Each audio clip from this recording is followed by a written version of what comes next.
Tu es devenu adulte. Tu es devenu responsable maintenant. Maintenant, tu connais parler. Et tu peux maintenant tenir tête à tes parents.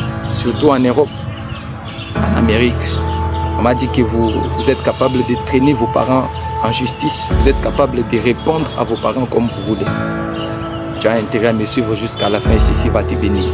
Nous sommes dans Proverbes chapitre 20. Nous allons lire le verset 20. La parole de Dieu déclare: si quelqu'un maudit son père et sa mère, sa lampe s'éteindra au milieu des ténèbres. Tu sais, même si une abeille parvenait à te piquer, tes parents resteront tes parents. Même si tes parents ont du tort, tes parents resteront tes parents.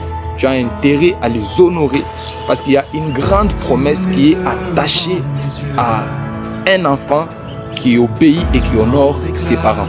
Tu sais quoi? Dieu dit: honore ton père et ta mère afin que tu vives longtemps sur la terre. C'est que ta longévité sur cette terre, toi qui me suis, c'est d'abord, ça dépendra d'abord de comment est-ce que tu traites tes parents. Voilà pourquoi beaucoup de jeunes meurent aujourd'hui. C'est parce que en réalité, ils n'étaient pas bien avec leurs parents.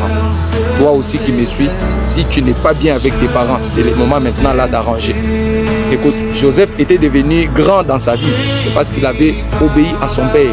Il devait prendre la nourriture pour aller laisser à ses frères. C'est là qu'on est allé les vendre, il s'est retrouvé en Égypte. David est devenu roi. C'est parce qu'il avait obéi à son père. Il devait prendre la nourriture, aller laisser à ses frères.